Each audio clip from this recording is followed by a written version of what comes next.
And then we got to count it in so that she has some time to edit things, make sure our hair looks nice and fluffy. There we go. We're looking good. We're looking fly for white guys. There we go. Hey guys, it's David Ralic here hanging out with Mr. Puff. You might recognize the name for other reasons, but this is the real Mr. Puff right here. Practicing law for 48 years, graduate from William & Mary. He is the king of Gloucester and Camden County real estate and just law. Just amazing. Just amazing guy. We're very lucky to have him today. He has a lot of insights to share, and I'm excited to have you on the podcast today, Mr. Puff. Thank you, David. It's a pleasure to be here. I look forward to a fun hour here. A fun hour. Let's go. We're going to have some fun today. I want you guys to drop in the comments anything that you want to follow up with questions for Mr. Puff. He is something that I like to call the American dream. You built a business, you sold it successfully, and now you get to kind of do podcasts and spend some time with the grandkids and live life the right way. So I'm excited to have him here. He is a plethora of knowledge and looking to give back at this stage of life. Yeah, I know you've been involved for 48 years. I'm sure you have a ton of war stories. That would be really cool to hear them all. And I'm sure we're going to have a ton of chapters to go through with you. But your focus, you did a lot of real estate stuff, correct? Oh, yeah. I've done, in 48 years as a general practitioner, you end up doing a little bit of everything. I've done developments. I've done multiple residential real estates. I've done commercial real estate. I've represented realtors being sued and suing others, and you name it, I've pretty much done it. So all right, so 48 years, what are the top, what's the most memorable situation without using names, just generalities, party A sued party B for they didn't disclose that there was witchcraft in the house or something crazy. I made that up. I have no idea. I'm just thinking of crazy things. The biggest case I ever handled was a con artist who was selling annuities to little old ladies and little old men, and at the same time, in conjunction with another individual who has to remain unmentioned, was defrauding people. And basically, they would they'd send postcards, and they get into somebody's house, and then they say, well, you have stocks, you have bonds, you have some money in a checking account. You're doing it all wrong. You need to buy an annuity. And then they sell them an annuity. In this case, they sold about $200,000 worth of annuities. She said, well, don't I have to pay tax when I sell my stock? Oh, no, you don't have to pay any tax.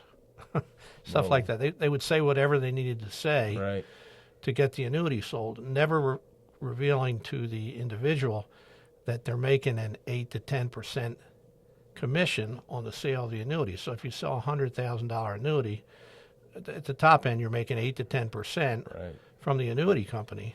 And in the case that I had, they basically not only did they sell the annuity, they rewrote the person's estate plan, and instead of leaving everything to the children equally, they left it to one granddaughter. And then when the old lady died, they said to the children, well, you're only getting $5,000, even though it was a $400,000 estate. We're going to give each of you $5,000, shut up and go away. Whoa. And they came to me. It was a 12-year lawsuit. 12 years? 12 years. And it was... That's 25% of your career. Yeah, it was... It was a very long case. And my goodness. And the real break in the case came when the woman that was the agent that would go into the houses... I was very nice to her. I always treated her with respect because I knew she was not the con. She was manipulated by the con artist. And she finally called me one day and said, Mr. Puff, I got to talk to you. We have to have lunch. And she spilled her guts. Yeah, that's crazy. The same thing when I was in school for law enforcement, when we were doing the administration of justice, is the big breaks in cases happen when somebody speaks. When somebody speaks up. A lot of you could be the best investigator in the world, but 99% of them are because somebody had to come clean on their conscience to get it off their chest. And that made a big difference. The final result was a $2 million verdict. Wow. So all right, that's a good note. So I hear these verdicts $2 million or $100 million. You see all those commercials, right? Who pays? Those guys are con artists. They probably don't have anything. Where are they going to get $2 million from? It's one of those just a notoriety awards that no one, you're never actually going to see the money. Yeah. Well, there were some entities involved that had insurance policies, and again, I'm not allowed to discuss. Yeah, don't discuss much. Okay. Which really ticks me off because it should be discussed. But I did medium. I did medium in that case. Right. Didn't hit the grand slam, but I did it well enough that I was content with what happened. Yeah. It was it was a jury trial. It was an 8-day jury trial. And 12 years to go down to 8 days. Yeah. That's wild. And then we had to go up on appeal. Oh, yeah. It was reversed in the appellate division, and then we resolved it. Anyway, it was a tough case. That was my big case. I had a lot of interesting cases, though. Yeah. It's been interesting. Tell me more. I love to hear it. I love to hear this stuff. This is the good stuff. So I guess you have some fraud. I mean, you have fraud in annuities where people are like, I guess real estate agents involved in this story, from what I heard, right? No, it wasn't. Agent. Okay, agent is as an insurance agent. Got it. Yeah. Well, the interesting thing is, if you want to sell annuities, all you need is a life insurance license. Really? Which you can get in 2 weeks. Right. So even though it sounds like an investment type vehicle, it's listed under the life insurance spectrum. Yeah. And you go get that license, and then you can sell an annuity to anybody. I have the same beef with real estate agents. And the real problem is that nobody's addressed this. I tried to get people to address the issue, but they didn't. It's amazing to me how when you finally bring forth something like this, you don't get cooperation from the good guys. You expect it to be there, and it's not, which is shocking. But something should be done about the fact that people with a license for 2 weeks, you got to pass one simple test, and then you can go steal money from people. And the reason it's such a successful con is that the old lady dies and nobody knows what happened. Yeah. And the heirs say, "Oh, we're getting 25% of $100,000 annuity," and nobody ever discovers the con unless somebody's smart enough to see it. So let's get some silver lining value out of this to like figure out. So when this happens, like, so my grandparents, well, they're gone now, but like what's the advice you give to people to say, like, hey, like, here's what you should do when mom or dad are at that age. You need to form a trust, power of attorney, or revocable. You tell me what. Well, I think the best thing to do is stay in touch. Go visit your mother and father. Be a good kid, yeah. Yeah, and you do have to get involved. Some people say, "Well, I hesitate to talk to my mom and dad. They're all very private." No. Your mom and dad are 80 years old. You need to talk to them. You need to find out what they're doing, who they're doing it with, and make sure that their interests are being protected. You cannot just rely on the fact that you think people in the world will be honest. Doesn't work that way anymore. You have to deal with honest people, and you got to watch your parents' money. Absolutely. Now, I had a friend in law school. His father never told anybody in his family anything about all the money he had. He had a lot of money. I said, "Well, that's silly. Why isn't he talking to you? You're going to be a lawyer." He doesn't trust his own son, who's a lawyer, right, or going to be a lawyer. And no, he didn't. So there's some silly people on the other side too. If they don't want to talk to you, there's nothing you can do. But you sure as heck ought to try. And it's hard. It's hard. It's like almost like a hard conversation to have too. I think just from a sensitivity side of things, just thinking like the human element kind of things. Like, "Hey, mom, I want to talk to you. What's up with your money?" Right? Like, how do you like massage that into package it, bundle it into something that's more like systemic as a overall health and like trust and love versus like, "Hey, you didn't sign any crazy papers to give away my inheritance," right? I've had a lot of clients whose mothers are befriended by lovers on the phone. They never met the guy, and they sent him $10,000 5 times. The swindlers, yeah. 5 times. They'll send him $10,000. Oh, yeah, well, we're going to get married next spring. And because these people are aged, I guess it happens so often, they cannot see through it. Even when they're confronted with it, we had to push and push and push to get this woman to understand that this guy was just a nobody. He didn't love her, and it was all a con. And it took about a year of convincing to make her see the light. So it can be a real struggle. So stay in touch and make sure you understand what's going on and watch your parents' money. And at some point, I don't think it's inappropriate to probe a little bit when they don't know you're probing. Yeah, how do you dance that line? Assuming you're doing it for their benefit. Yeah. You got to watch. You got to watch. It's a delicate delivery that could be turned into being selfish or create like a guard, put a wall up between you, or make it feel like it is the same team, like a hug and unity.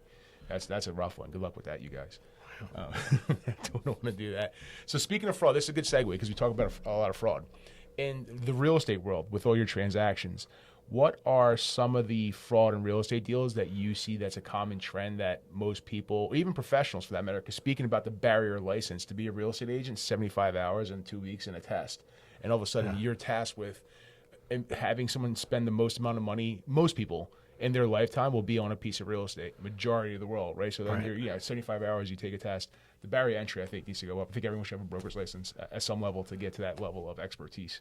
So I agree with you from that perspective of things. Yeah. But what do you find the most common or recurring themes or trends for fraud in real estate? Well, I think, unfortunately, the biggest one involves the realtors who don't do a fair market analysis. They do an unfair market analysis and sell a property $40,000 under its value, and then they flip it and make the difference. And to illustrate, and you got to watch the Shore, the realtors at the Shore. There are many good ones, but the story I have, this is an actual story. A woman had a little townhouse down at the Shore, listed it with a company down there, and not only did the agent buy it from her, which wasn't really appropriate, he rented it out before he owned it. Oh, wow. He painted the inside of the unit. He did all this work. He didn't even own it, expecting that this woman would never be coming back down, and they were supposed to close, early summer, early spring. And she went down, and the whole place was remodeled. Oh, my God. Well, at least it was remodeled before you. Now it's hers if she backs out of the deal, right? You can't go back, things people do, just unbelievable. That was a young, new realtor, but I'm not so sure that doesn't happen. Creatively being fraud. Somebody taught him how to do that. Like, well, you can go ahead and do that and do this and da-da-da. They'll never even come down, and you get the cheap price, and then he's got it rented for the summer. I mean, it's crazy that's stuff. Pretty wild. That's like a subject to what I hear a lot of guys talk about, subject to, where they take the title to a house and subject to the liens, and they leave it in the previous person's name. And they're like, oh, we'll eventually take care of it. You're like, well, what, dude? I think subject to is a wild. Oh, yeah, absolutely. People do it. I guess they find some success, but I also think it's a wild transaction that I don't understand. Well, we're going to talk a little bit about, there are legitimate flippers out there, and that's the risk they take is the title risk, in my opinion. That's the big one. Yeah. Because there can be liens, and if something's there and you don't find it and you don't get a title search, you're buying whatever's there, and sometimes you're buying a big zero. You don't realize it, but you're not going to make anything because of a mortgage or an outstanding lien or a tax lien or whatever it might be. That's the big risk. One guy I know, I was in a transaction in Philly. There was a lien for, I guess they did some type of renovation of the property by some type of grant program or third-party company. It was like a $16,000 lien for windows and a coating of a roof at a row home in Philly. And the guy, the house is in default, and the guy bought it subject to that lien not being removed on title. He was like, I'll just take care of it when I go sell it again, and because there's not a foreclosable lien or something to that effect. So he was like, I got plenty of time. I'm going to flip this thing, I'll pay it off then. And I'm like, I don't know if that's allowed. It turns out the title company turned around no, you can take them subject to the lien. Just know that they're an exception to the policy and that you are now responsible for them. Right. They're leaning on the property, but it wasn't I guess it would take forever to foreclose on. He was going to be out of it. Or if they decide to sue him, that's up to them. Yeah. So you hear these crazy stories of people getting creative financing, and I guess going back to some fair market value questions, I tell everyone when I practice, one of my lines is saying hey, I'll list it for $1 or $1 billion. I really don't care what number we list at, because at the end of the day, the market tells us what it's worth. Right. What the buyers are offering, what you are willing to accept, is a definition of fair market value, and that's a sliding scale. It's a ballpark range. Sometimes you got to catch the right person at the right time that just had the right culmination situations. They just lost a bid on a house. The wife's pissed off, right? They're willing to overpay, right? There's these things, and then people are like, oh, you sold a house for $30,000 over list price. No, well, you just might have underpriced it, which is okay. It's okay to create a bidding war. It's a psychological approach to it, not the binary approach of how real estate is valued. And same thing with businesses. My banker tells me stories about how different companies get valued at different multiples. Right. Real estate business is a 1x multiple, 1 to 2x multiple. Right. A law firm could be it could be an 8x multiple or something to that effect. No, I'm not sure. Is it the same thing 1-to-1? Maybe not even that. And the reason is the lawyers can if you have a couple lawyers, they can pick up and move, open an office, buy some furniture, and put some computers in, and they're ready to go. Right. So you lose the goodwill, and people have been walking in that door a long time. But the title insurance companies, 6 to 8x multiple. yeah, it's crazy. Tech companies, 100x multiple, wherever it is, right? 30 to 100x multiple, depending on like the multipliers of what these negative cash flow these companies are. That so what value is on things, real estate or business. It's so wild how people just is what you're willing to pay for. It's what somebody like gas you up to believe that it's worth, and right. That's just what it goes into. So flipping houses is one thing, flipping paper is another thing. With the title thing. So go back to that. Tell me more about the title issues you want to talk about that you've run into with these properties. Well, generally, because I'm a diligent lawyer, I always check out the title commitment to make sure those liens have been cleared up. And generally, between yourself and the title insurance company, between yourself as a lawyer and even as a buyer, you're going to find the liens before you close. But you have to be diligent, and some of these properties are going for a lot of money. And sometimes I had a deal a year or two ago where the listing said there was one easement. There were 7 easements on the property. And they only listed it subject to one easement. Well, I got the title commitment, and there's 7. Well, that's a fraud. We were able to get out of that contract. Oh, wow. And some of the easements are normal, like a utility easement. Everybody has a utility easement, but these 7 easements were not just utility easements. When you have 7, there's a couple people that have a right of way or whatever it might be. So you just got to read your title commitment. That's a great thing. Just so we say, like, people know, right? Because these are for the masses. What is a title commitment? Yeah. Let's dumb it down for us common folk. Yeah. Okay. Well, a title commitment is a written document provided by your title company, which lists all of the potential liens against the real estate, not potential lien, actual liens against the real estate. And it's about a 20 or 30, 40-page document. And a lot of times they don't give you the copies of the easements. They'll put them on the commitment, but they don't give you a copy. Well, what good is, if it's an easement, you got to read it. And I think a lot of lawyers don't do that too. If you got easements, you got to read them because you don't know what it says. And that document is probably the single most important, second to the agreement of sale, that you review as a lawyer. You got to make sure there's no liens, and if there are liens, you got to clean them up. But once that title commitment has been revised to remove or add whatever, you go to closing, and then the title insurance company will give you an actual policy, just like a homeowner's policy, that says we're going to insure the title to that real estate. And that's good forever. As long as you own that piece of real estate, that title company has to insure your title. Now, it used to be a lot of these title companies would never give you the title insurance policy. They'd close the deal, and they'd, quote, forget to give you the policy. Well, if you don't have the policy and it's 15 years from now, that title company's out of business or whatever it might be. You don't remember who it was. You've got to get the title insurance policy, and it usually should come in within a couple of weeks of settlement.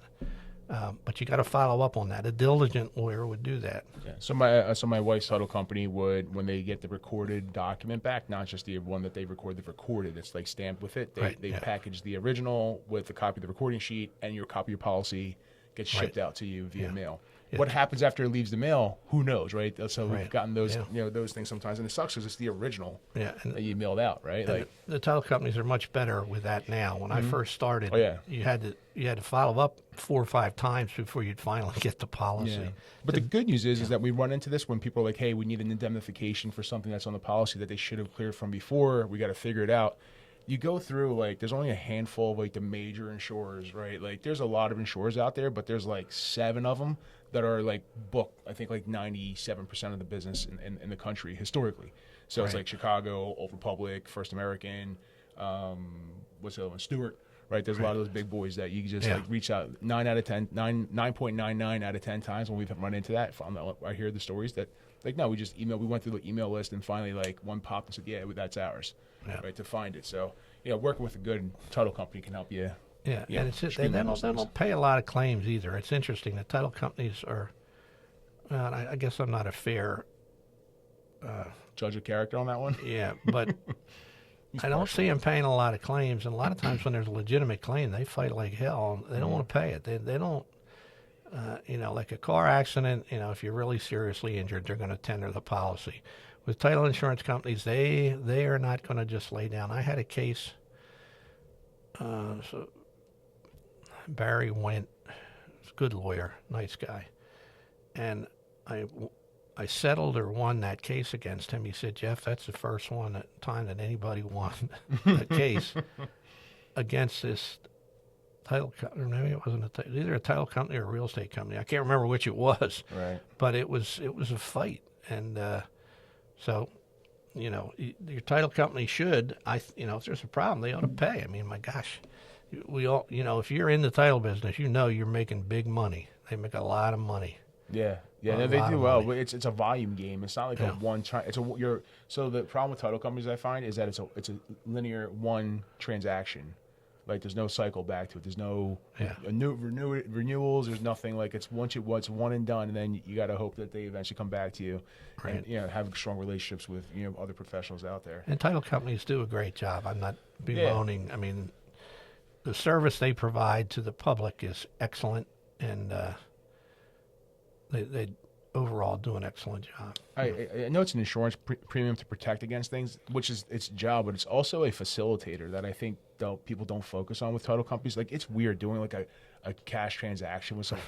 So we did a mobile home, right? Like, and there's no title insurance for a mobile home, so it's like two people show up, one hands a certified check, one hands them a title.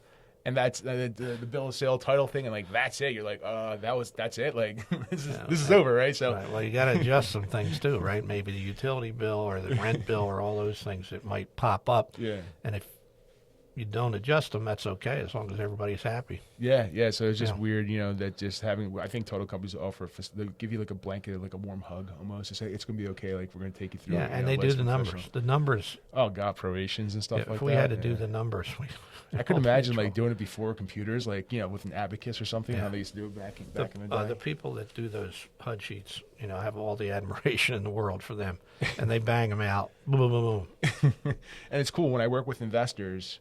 Like it's streamlined, like everything's ready, bank. Like here you go. Like it's because it's a rinse and repeat process for them.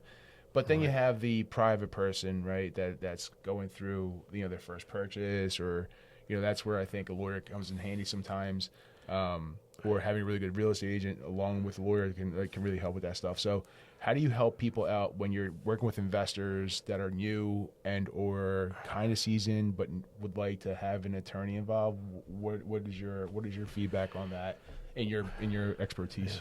Well, the problem with investors that buy a lot of houses is they don't want to pay lawyers. I had a client who asked me to put an LLC together for him, and he's a very smart dude, no doubt about it. And I did an LLC, and a couple of years later, I said, well, you never did much with that. He said, no, Jeff, we did 500 deals. I went, Jesus. You did 500 deals? I said, well, what'd you do with the LLC? Oh, we just copied what you did, Jeff. So whoa. I'm like, oh, man. You can't do that. It's a a one-time use license or something, right? Well, you can copy your own LLC document anyway. But so they don't like to pay lawyers, and so they generally don't. And I've had a couple of people come in, and I explained to them, I said, look, the margin on these flipping jobs is not, sometimes it's wonderful, but a lot of times it's kind of tight. And if you get a $3,000 or $4,000 bill from me, you're not going to be happy. So, and I try to work with them and keep the first one or two, I try to keep it extremely low, knowing that if it's too high, you're not going to get the business at all. Yeah. I'm never going to get it. And in the cases when I've done that, and I also tell them, I said, you got to be careful here because you can get stung. And I explain it to them, and I'll do 2-3 deals, and then I never see them again. Right. Probably because they figured out it's too much work and and there are too many risks. Cost to benefit ratio, right? If it's the rinse repeat process, that's where there's a value add for having an attorney, maybe almost only on a retainer basis, depending on the volume you're doing, right? 1 or 2 off. It's going to be hard to quantify that. And to understand it, you got to teach them. Yeah. If they're just, oh, yeah, I've read this story about how I can make money Yeah. buying and selling real estate and renting. I saw your podcast, Mr. Puff, and all of a sudden I started buying and selling real estate, which is out there, right? Everyone has to be inspired from one. There has to be a spark somewhere. I heard a very interesting statistic on the way over here. Tell me more. On the Business Channel. It said there are more realtors in the country right now than there are properties for sale. I've heard that before in the past too. I've heard that. Wow. I don't necessarily. I don't know whether that's true or not. But, yeah, I don't know how true that is, but it's true. You could. I joke around. You could throw your shoe out the window and hit 3 real estate agents, right? You want to get some engagements on your post on social media. Say I'm looking for a real estate agent. Boom, they all come out of the woodwork. That's true. Right? Yeah. It's so true. They're a dime. Yeah. We are a dime a dozen out there, and that's a good thing and a bad thing, right? Like anything, any professional. Yeah, there has to be some. There has to be a hierarchy, like who's good and who's bad, right? 2 comments for realtors. You want to make a lot of money? There's 3 things you should do. One is just understand that you're on the clock 24/7. Mm-hmm. No, you can't turn your phone off. My sister's extremely successful realtor. Even on vacation, her phone is ringing the whole time. Mm-hmm. And I had another friend who's an extremely great realtor, and we were on a fishing trip. The guy threw his phone. The guy that started threw his phone in the ocean. He said, "No, you're not talking on that phone." He's on the phone. He took the realtor's phone and threw it in the ocean. Wow. So I understand, but if you really want to succeed, you got to do that. Number 2, you've got to service your client. I mean, if you talk about title companies and one-off, you want to be a one-off. Don't help your client. Yeah. You want to be the realtor that gets all the deals. You got to work your butt off to do the little things that make it easy.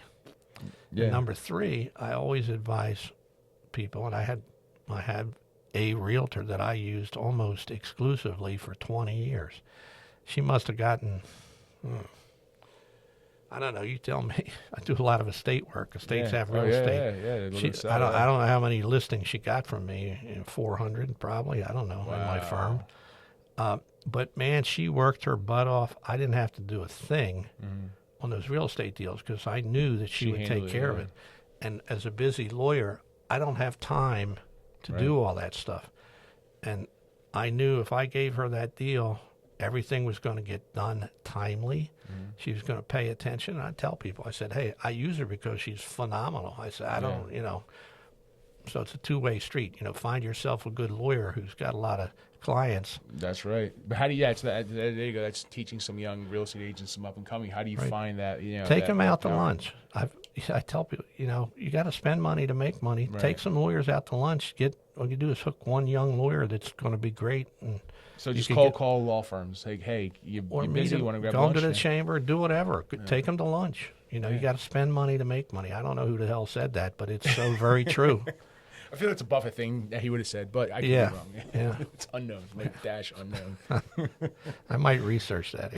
This is actually going to be a good follow-up there. Yeah. So you said you have something here that you want to mention that we talked about briefly about time, time and investing in real estate and how it works. So we talked about time. We talked about hiring an attorney, but like, how do you source other deals outside? I know you're an estate attorney.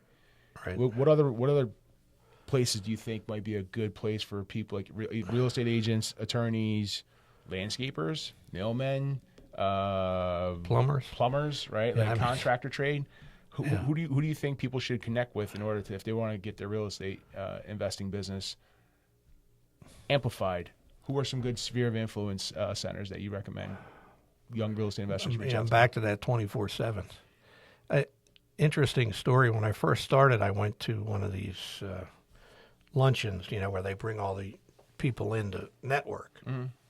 Now, and I'm sure Mark DiAgostino won't mind me mentioning him. He ran Foundation Title. Mm-hmm. He formed it. He sold it. He did a super job for years. Had big firm. And I met him when I was right out of law school at one of these networking things, and I looked at him and said, I don't know. Just wasn't sure that I wanted to continue the association, to follow up with him. Oh man, was that a mistake? And I don't know that I would have hooked Mark, but my experience has been if you spend time with people, you'll hook them. Mark and I are now very good friends. We have lunch regularly. There you go. Never got a drop of business from him. but you got a lifelong friend. Yeah, right. And That's that what happened matters. 20 years later. That's But all my that point is, you never know who it is you're going to be talking to that might be the gold mine. And if I had become his lawyer, that would have been a gold mine. I mean, Oh yeah, they did volume. They did a great job. Yeah. Yeah, he scaled it, and same thing, scaled it and Yeah. built it, and went to the trenches and sold it. Right, Yeah. like living the American dream. I mean, that's what that's what I dream of, or what I would love to Yeah. experience one day. Some days it sucks. Some days I'm like, I don't know if I'm gonna make it. Right. Some days I'm like, oh man, like would it be nice to just be a W-2 employee and have like 3 weeks paid vacation.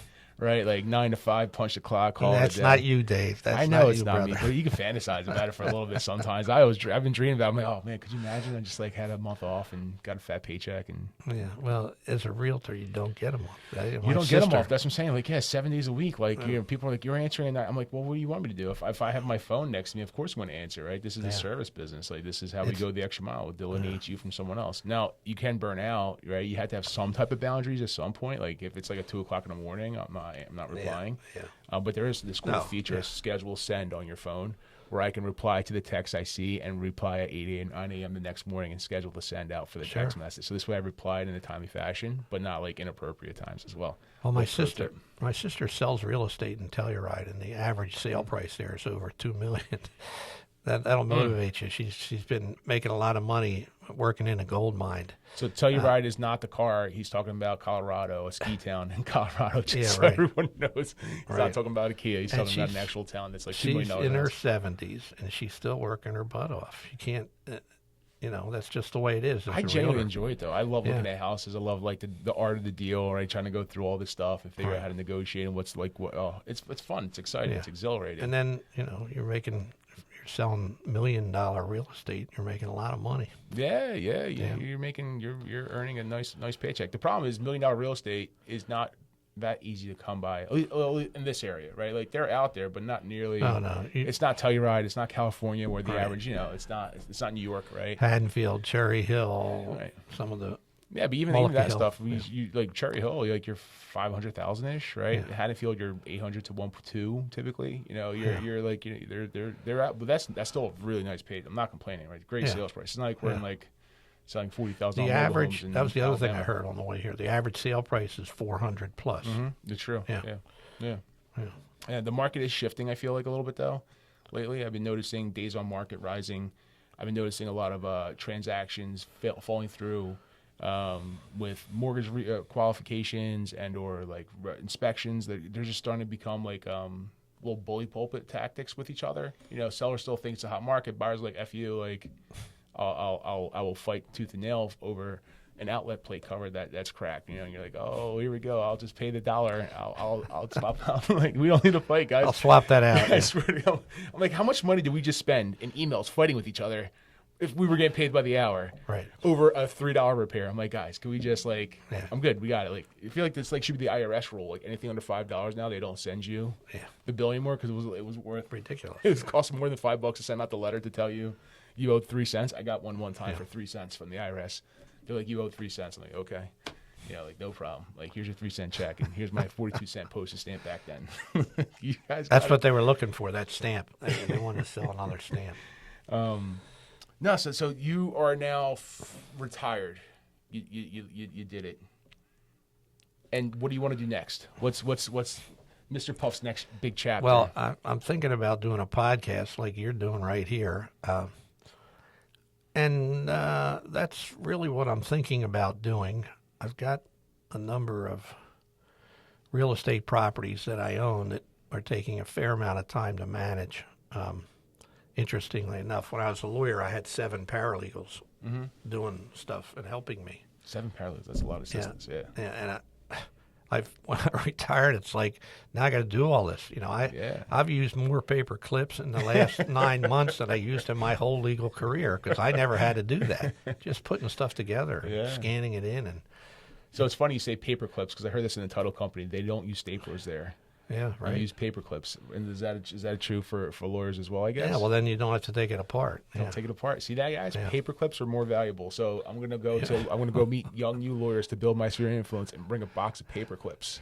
So that's gonna be my thing. You know what? The sticky notes that we all use. Yeah. I mean, they were invented like 25 5 years ago. Right. Guy came in. Oh, he lives over here somewhere in Jersey, right? The guy Yeah. that. I don't know. A guy comes in. He goes, "I want to show you a new product, Jeff. These notes." And he shows me, sticks them something. And I'm always very wary. And I take one and I put it on a fresh type thing, and a little ink came. I said, "No, the ink comes off. I don't want Oh this." no. And like he said, "Well, just try them." And like in 2 days, I was like, "These things are great." Oh no. You should have bought some stock of the company. Yeah, I've been using them ever since. And those little containers that let them pop out, so you don't. You got to get them. Talk about a time saver. You're sitting there working. You pull it off and you stick it on. Otherwise, When you have billable hours, this is where you come in with that mindset. Oh yeah, man. But it's so easy. I mean, that one thing has saved me. I don't know how many hours of trying to get. Well, let me see. Where is that thing? Where Oh no, it's right where it's supposed to be. And you just pull it. It's a beautiful little. Now, back in the 90s, they set the gift. What was it, the 90s, when they changed the law that like gifting over $5 is illegal? Like the doctor's pens. Like they used to give out the fancy pens, and they're like, well, each pen costs over $5, therefore you're breaking some type of law or something. I'm not sure what. Did I just stump the great Mr. Oh my God, we're gonna look this up because I remember this when I back my previous career. I worked in a medical field, and the reps stopped bringing in the pens, and I know that I remember this so vividly because the medical assistants and they were pissed. They were so angry that the pens were less quality now, and it was like because you can't give out an individual gift over $5. Yeah, but I mean, where's the pace of inflation at this point, right? Like $5 was, I think, set in the 80s That's or 90s. probably in the medical field. I've never even heard of that. Yeah. Yeah. I mean, I know as lawyers we can. Might just be medical exclusive. I'm not 100% certain, but there was like you can't give a gift over $5 in value. But I'm like, at what point do we pace for inflation here? $5 is $50 today. Like $5 in the 90s was way different than $5 in 2025. Yeah. So. Well, we give flowers every year to many people. At Christmas, at holiday time. Been doing that for 40 years. Flowers, huh? That's I like the poinsettias. Poinsettias. They last. You want something to last from Puff. See, more secrets of the trade right there. Poinsettias. See, my wife would hate poinsettias because they were deadly to cats. Right, those little things. Yeah, those animals, right? Those little seeds that come that's off. What it is. That's what Deli told me. Yeah, she would throw it straight in the trash. She cares about her cats more than she cares about me. Yeah, 99% absolutely. certain. 99%. I haven't killed any cats that I know of. So what mortgages, speaking of killing cats now, what mortgages do you find are like in your real estate transaction careers, like FHA are a great product, hard money loans for investors. Like what do you find that's like, hey, like I wish more people knew about this product? Like USDA 0% down in certain zones, right? Look at the eligibility map. Yeah. I say, did you check the eligibility map on USDA, see if this house, like in Mullica Hill, like down that way, right? In God's country. Well, that's for people that don't have the down payment or need, really looking. For people that are able to come up with a 20% down,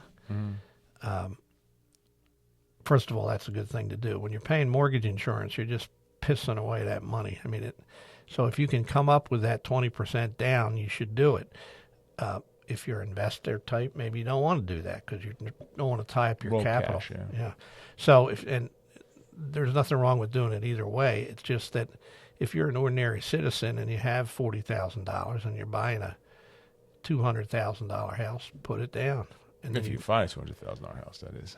That's Good luck true. trying to find that. Yeah, all right. They're so $400,000. That's why I did it. It's $80,000. Right, it's $80,000. But if you can find it, borrow it from your parents, whatever you have to do, and then you're not paying mortgage insurance. And then one of the tricks that I always try to do is get a 15-year mortgage as opposed to a 20 or 30-year mortgage. Your monthly payment's a little bit higher. It's not that much higher, surprisingly so. Right, because the interest rate's lower. It's faster scheduled, but the interest rates are usually lower than. Then you own the building at 15. I got a rental property right now. It's got 4 units, no mortgage. There you go. Nice cash flow right there. Yeah, and you got an asset that's a collateralized pool for your. Yeah, and after, if you can afford it. If you can't, do a 20 or 30 year. But you'd be surprised it's not that much more to get a 15-year mortgage. And that's only if you can afford it. It's all relative to, what you can afford. What does older Mr. Puff want to thank younger Mr. Puff for doing early in his career or early in his life? My uncle put a poster out on our lake house. It's an old German saying. It said, "We grow too soon old and too late smart." Oh, wow. That's good. And I've always tried to be smart younger. I mean, you can go through life being stupid, or you can go through life being smart, and you can Choice is yours. You can figure it out early, or you can figure it out late. Yeah. I always tried to be ahead of the curve in terms of figuring things out, because a lot of people don't figure things out because of their ego, their inability or lack of desire to get to the truth of what's going on. So I always got to the truth, and I always tried to stay ahead of the curve, regardless of what I was doing. I got out of law school, and I think I was 22. 22 and out of law school. That's pretty young. Sure. A lot of people don't get out till 24, 25. I started a business at 23 or 24, bought my first building at the same time. So a lot of times I was ahead. Sometimes I chickened out, which I think one of the things you should do is have confidence in yourself, and don't be afraid. If you're intelligent and if you manage things well, don't be afraid to take it to that next step. I tell my son, my son Adam, I say, Adam, if you want to do something and you don't have the money, ask me, because there are a couple things I didn't do. Like I was thinking about water in bottles way before the whole marketplace. My brother and I actually looked into it. Bottled water. And he talked me out of it, and I'm like, Bob, man, we should have done that. Yeah, right. Bottled water. I mean, I used to go to the soda machine, and I wanted Why would water. you pay for it when you get it for free? Yeah. Well, I don't mind paying for it. I was saying, I'm at a soda machine. I said, it's $2 for soda. I'd pay $2 for a bottle of water. Yeah. And it doesn't cost as much as whatever's in all those other rows. It is crazy. I don't like Poland Springs like Fiji, for example, and I'll pay the $4.59 for a bottle of Fiji just because I prefer the taste. Like if you're a real water drinker, the taste is very different. Like Aquafina, trash. Would never drink Aquafina. You could give it to me for free, I wouldn't drink it. Yeah, it's water. And you never know what there was up in New Hampshire we have that lake house. There's a place up there called Castle in the Clouds, and they had a spring water. These guys bought this huge property for $2 million. I thought about buying it. I should have. But there was a spring. There was a natural spring on the property and they called the water Castle in the Clouds water. Wow. From New Hampshire. Everybody thought it was great. Well, they found out that all that granite that's in New Hampshire has lead in it. Oh, no. So you never know. I mean, we're drinking Castle in the Clouds water because we think it's, a natural spring. Turns out you're lead poisoning. Yeah. Wow. So you never know. But anyway. So don't be afraid to take risk. And if you see something that's a potential opportunity you believe in, take the leap. Better to be proactive, not reactive. Absolutely. On that stuff. Yeah, don't play. It's hard. So that's the beauty of it when it works. And then there's the downside when it doesn't work, right? There's stuff I should have said no to that I said yes to, and it wound up costing me a ton of my time, life, and energy and money that I'll never get back. Yeah, there are those, there's always the glass is half empty aspect of things as well. But you got to keep taking shots, I guess. That's what somebody told me, was like, you can't just take one shot and quit. Like, you just have to keep shooting shots, right? Like Michael Jordan didn't quit after his first missed shot. Like, you got to keep shooting those shots. To give you a business example, Mark Benioff, who worked for IBM, top executive there, and one of my my fraternity brothers, Jimmy Steele, worked at IBM, and Benioff went off, and both he and Jimmy invested in a company that was some sort of tech industry, and the first one crashed and burned. The next one rolled the table, Salesforce. Oh my God, that's a ginormous company. Holy smokes. Yeah, so, Mark Benioff, one of the richest guys in the world today, and my fraternity brother did pretty well too. Wow. They failed, and then they stepped up and did it again in Salesforce. As we all know, Salesforce now, it's a huge, huge company. It's humongous. Yeah, they do things that you wouldn't know that you're on a Salesforce platform. Like a lot of those big companies, like even the MLS, for example, like what we use, Bright MLS, is a Salesforce platformed. Right. And that's the MLS. Like, no, it's just Salesforce. They just designed the platform. I remember we looked into Salesforce one time for our company, and it was I think it was $1 million fit out for a software license to fit out for the business. And then they said you need to hire somebody full time in house, basically, to operate the platform because there's so many moving parts that breaks constantly happen because there's so many moving parts. This means to go in there like do the patches and stuff like that. I was like, yeah, that's not us. We're not on that level. I'm sorry, I don't know how we got to this meeting. I wasn't spending $1 million on a piece of software, although that would be cool to get to that level one day. Yeah. Speaking of strategic business stuff and failing forward, you mentioned something about deeds, and I hate my weakness is deeds, right? It's joint tenancy, tenants in common, survivorship. Like, there's so many different variables. Can you give us like some of the ones that the most common is tenants in common, right? Yeah, I'm glad you asked that because I want to get to that because it's really, there's a couple basic deeds that there's different types of deeds, and then how you take title is what you're talking about. But the major deeds, well, actually, as a residential realtor, you're dealing with two. One is the bargain and sale deed, and it's a long title, with covenants as to the grantor's acts. And the grantor is the seller. And it's basically saying that I, as the seller, did not do anything to impugn this title. I guarantee you that there's no liens, there's no charges, there's no bail bonds, there's nothing against it. And that's what everybody uses in an ordinary real estate transaction. Sometimes, if it's husband and wife, in a divorce situation, they don't want to promise their spouse anything, so they give a quit claim deed, and it's called quit because they're just quitting the claim. Yeah, you're getting what I got, and I'm not warranting anything. Right. So a spouse might give that to their other spouse and say, whatever I got, you got it. Now, keep in mind, segue into the little plug in there, is that there's people think if they quit claim deed off the mortgage in a divorce, that they're off the deed, they're off the mortgage.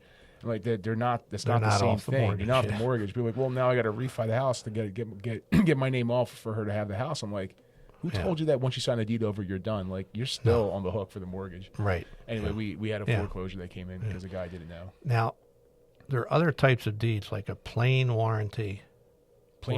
Or a full warranty. And that means that, like your house in Haddonfield, if you were to sell that and you gave a plain warranty deed, you'd be saying that not only did you not do anything to the title, anybody that's ever owned it never did anything to the title.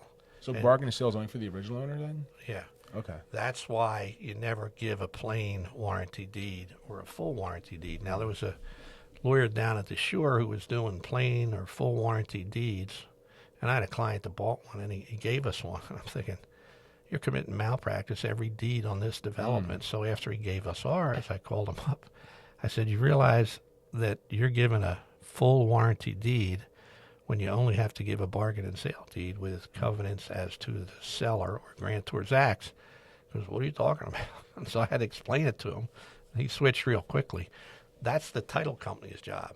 Right. The title company insures from the seller all the way back to the beginning of time. Right. So, and I said to him, you're taking on a burden that's the title company's burden, and they're never going to. Well, they might tell you you're doing it wrong, but anyway, whether he appreciated my comment, I don't know. But so the two that you're going to run into as a local realtor are a bargain and sale with grantor's acts and a quit claim deed.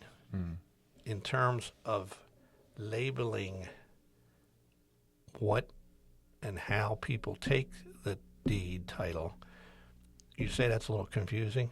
Oh, I'm going to tell you, most lawyers don't understand that. Yeah, it's just, so I'll try to give you the 2-minute, but when a husband and wife buy, you want it to be a joint tenancy, with the right of survivorship, so that if Dave dies, his wife gets the house. Right? Right.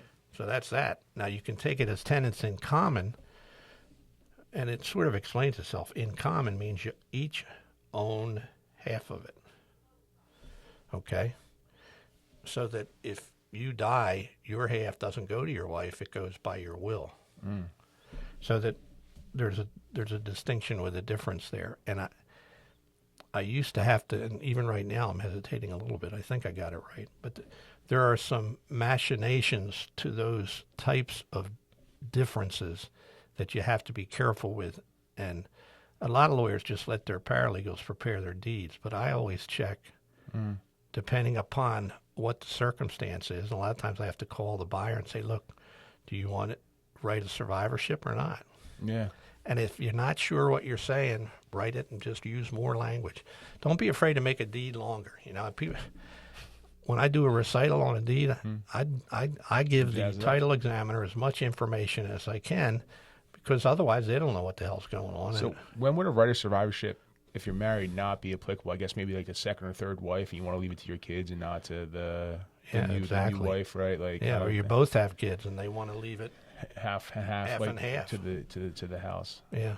Wow. Which can create major problems. So. Yeah, I've seen some other things with deed work or title work that have come in handy for people, especially with the estate planning things, where they put the kid on the deed with the right of survivorship along with it, so that like the house automatically transfers to their heirs, and they try to they almost ultimately bypass having to file the probates and estates because the deed loopholed it in or something to that effect. Yeah, well, I've seen that happen a couple times. Yeah, that'll work. Yeah. And the title company's like, that's brilliant. Like, they did this the right way. Whoever gave that advice was brilliant, because like we don't have to worry about closing the estate and holding, the estate's no longer the seller. It automatically vested to the child, and they want to sell the house. Well, there still might be a reason to hold an escrow because there may be some taxes due. Probably not, but yeah, inheritance taxes. Yeah, I only ran into a couple times in Philly, actually. It came up. So, and what's the thing about putting properties in trust? Because I still don't follow the logic of a trust, the irrevocable trust that everyone does, and all of a sudden it becomes impossible to leverage. Can you grab that cup over there for me? I got to use that because it's the best example. There's water in there, you sure? That's all right, yeah. All right. When I teach people about a trust, I always hold up a cup. That trust, if you put money in it, this is a trust.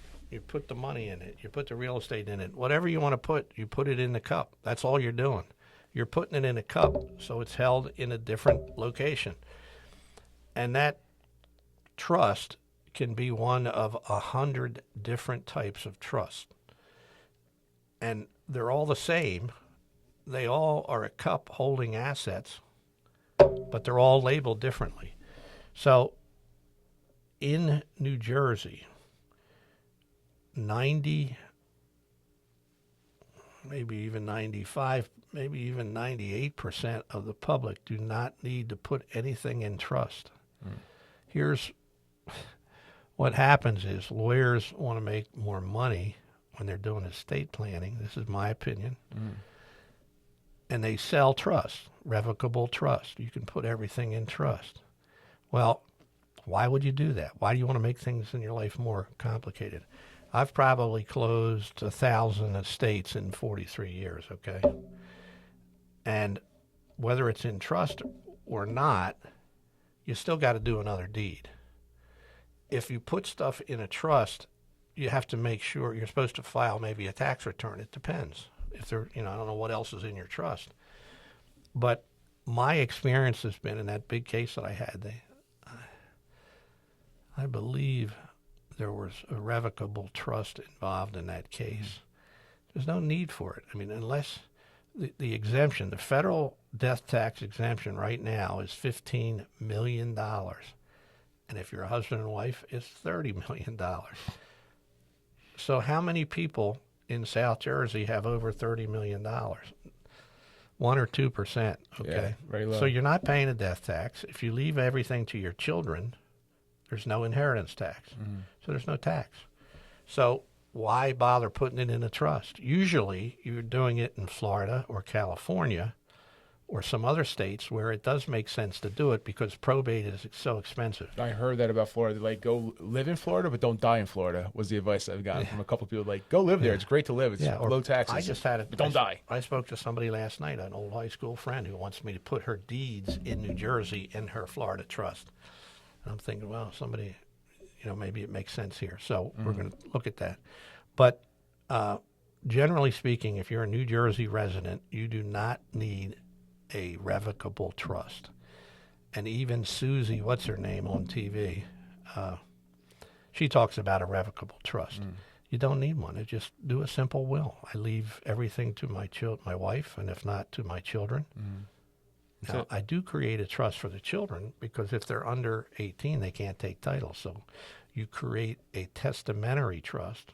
Testamentary because it comes into effect when you die. Right. If you do it ahead of time, you just got to manage it. I have so many cases where lawyers have done a trust, but they don't put all the assets in the trust because they know it doesn't make any difference.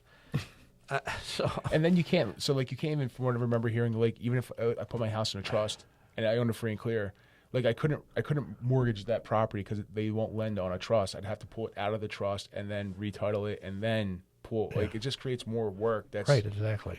It's like investors with LLCs. I see them; they open up 100 LLCs. I'm like, dude, like, what are you doing? Like, like, what do you? Well, like for certain protect silos, it makes sense, and it does. But like, you could pierce the LLC all day long if there's negligence. Like, if you're not necessarily. Really, yeah, you're the lawyer. You tell me more. Yeah. No, the LLC is there to protect you. If it's ordinary negligence, you're not going to pierce that. You'll lose the house.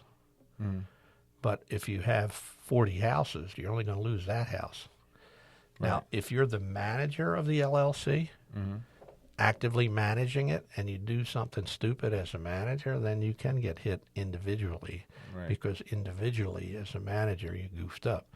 And then some people make the manager an LLC. Wow. Then you got one LLC, another LLC, and then if you're the manager as an LLC, they can sue that LLC, which has no assets. So you can protect yourself with an LLC. So at what point do you think that it's smart for somebody to open up an LLC to protect themselves? Is it one house a year? With an investment property? Yeah. I think it's a good idea every time. So like I told you, individual assets. That guy copied my LLC agreement and used it 500 times. Each individual asset, you think there should be an individual LLC for each, like 123 Main Street, right? Like now, 126 Main Street. You can balance that. If you're doing 3 a year, you might want to have 3 different LLCs, and then as you get out of one, you sell it, you put it in a different, you use that LLC again. But the guy that I did one for, he said he did a different one every time. It's a liability policy is what it is. That's the way I tell people to look at it. Whatever the cost is with the Secretary of State, say it's $100, $200, I'm not sure what it is. But whatever it is, it's a insurance policy that they're not coming after your other assets. Well, you have to file the annual returns. You got to file the annual report, which is not a big deal. It's not the annual report. You got to do the CPA. Each individual LLC needs to have a tax return because they're individual LLCs. At least that's what my guy does. And then you have to do each individual annual report. And you have to do everything's like each individual policy. You get the blanket. You try to get a blanket policy, but unless you're on a certain tier of real estate, they don't give you do each individual policy. It's bananas. Policy for what? Homeowners for the property. You have vacant. You have liability, and then you have... That's a problem, Yeah, you have 3 policies. But if you're not holding it very long, then it's a different question. Are you going to get the insurance or not? And, if you're, especially if you're borrowing money, like you're doing loans, they want the insurance policy. Yeah. So we have to do these vacant... On the houses that we flip, this is one of the reasons why I stopped flipping so much. It just got so ridiculous. And unless you're doing it at scale or volume, it's just hard to, bleed you. I call it death by 1,000 paper cuts. It's like, hey, vacant property, $900. Oh, hey, liability, $700. Oh, this policy, this bucks, right? Oh, register the property vacant with the city, right? Because in case you get a squatter or somebody breaks in, you want to be able to eject them really quick. But then also you have to renew that license every every quarter. Some townships once a year. Some townships. I know, it's expensive. Hey, you didn't file your tax returns in the city. Yes, we did. You have to go back and fight them because we have to renew it because the tenant's not. All of a sudden you create this juggernaut of bureaucracy, and you're like, hey, I just did 50 houses this year, and I walked away with $50,000. It feels like after you get done bleeding out everywhere that you just have these things. I understand that. And doing it the right way is expensive. I feel like right. If you practice ethically and you do it by the book, it is hard. That's my experience. Well, we can talk about maybe streamlining some of that for you. Yes, if you want to, Dave. Segue on the next podcast. We're going to share all those thoughts about that stuff with you guys. Right. Last question I'm going to ask as we approach our hour: at 48 years in practice, successful, scaled the business, did really, really well in life. How do you feel about AI coming into the different practices or specialties like lawyers, for example? Lawyers have to be a little bit careful. Somebody went on AI, and the AI pulled a fake brief and had They fake submitted it, sites. That was a problem. But overall, phenomenal tool. I use it all the time. It's very helpful. Be helpful for anybody in your life. It's very helpful, but you got to be careful. Got to be careful. Yeah. So you're pro AI, it being Absolutely. introduced into the law field, Yeah. but with some type of constraints or something to that effect. You know, Jerry Banffy, an old friend of mine who ran Duplifax, a big copier company, when we were starting with computers, he said, "Hey, Jeff, if you don't do it, you're going to fall behind."